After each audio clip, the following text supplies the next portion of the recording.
Last night I watched a very emotional movie called It Ends With Us, a movie about domestic violence through the generations, which then stops because the daughter, now an adult who is married and pregnant, stands up and says, "Enough is enough." It was an incredible movie. I've never experienced domestic violence, but it left me feeling out of sorts and emotional, and I couldn't figure out why. I couldn't even recognize what I was feeling. So I prayed and asked God if I had unresolved trauma in my head. Yes, was the answer, but the cause of it blew my mind. As I lay there, allowing God to teach me and help me to understand how I was feeling, He showed me how I have been the abuser, but to myself, for many, many years. What? This is what He showed me. After people were mean to me in school, I adopted their words and their views about myself and used them on myself. Every time I was embarrassed or when I messed up or whenever, day after day, year after year, I was brutal on myself. As an adult, when I flashed back to memories, I would shut the memory down with, "Oh, I'm so stupid, look at me, it's so embarrassing." After people hurt me physically when I was younger, I copied. I spent years hurting myself deliberately because I didn't know how to respond to emotional pain. I feel like I have overcome all of, or at least most of, my childhood traumas. But when I was lonely, afraid, and abused back then, because I would treat myself in a similar way, I would withdraw myself, hurt myself, talk down to myself, belittle myself, dismiss my feelings and dislike myself. I have a pile of added trauma tucked away which I never knew existed. My lack of confidence as an adult, my anxieties, my self-doubt is added to by my constant self-abuse over the years. After I was shown this in my mind, I was shocked and saddened. I've never seen it that way before. Then, as each memory played back, I hugged the younger version of myself and felt a deep compassion for her. In each memory, instead of the usual critical thoughts, I just loved her, hugged her, and understood her.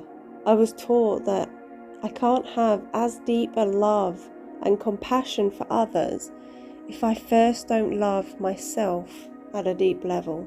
The two greatest commandments are 1, to love God, and 2, to love thy neighbour as thyself. We must love ourselves. We are God's creation. I am His child. It upsets Him to be unkind to myself. In other verses of Scripture, we learn that we cannot confess to love God if we hate another person. The same goes for hating or disliking or being mean to yourself. In order for us to love at the deepest level, we have to love God, love our neighbour, and love ourselves. This was a very eye-opening lesson to learn. When you talk to yourself, do you belittle, tread down, cast aside? When you look back at memories of yourself, do you think, "Oh my gosh, I'm so embarrassing. No wonder I don't have ... and shut the memory off"?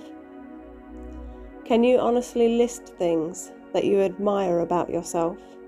Not things you're good at, but things you love about yourself. Do you think you are worth loving?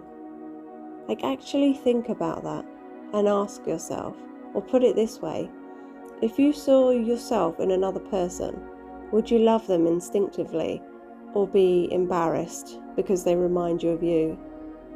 I've realized a few times that I struggle to connect with people because they remind me of me, and because I would think I was a bit pathetic, it was hard to connect and love them. The age-old saying that I was afraid of for many years, "The abused becomes the abuser." I was tormented by this saying for years because I did not want to become the abuser and cause the pain to others which was first thrust upon me. I was determined to never let that statement be true of me. Yet here we are. The Lord showed me, in a gentle way and with compassion, He showed me that I had become the abuser. My victim was myself, and it's time it ends. It's time to truly start to love myself deeper than ever before. So what is my plan now? How do you heal from self-abuse? I started a while ago challenging or halting inner thoughts that would belittle myself. Instead of saying, "Oh, you're so stupid," I replaced it with, "I understand why you would do that. This is where you got that from." So my next step is to continue with that and not entertain hurtful words against myself. Then when a memory pops up in what I used to call a pathetic time of my life, I must watch it, play it out, and love who I see. See and understand the reason she is doing those things. Hug her in your mind. That there last night was so powerful, to hug that younger version of me when I would normally cast aside and tread down. It was so powerful. Learn to love yourself, and only then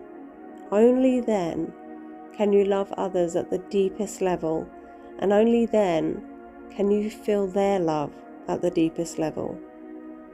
Then you will be able to feel God's love for you at the deepest level.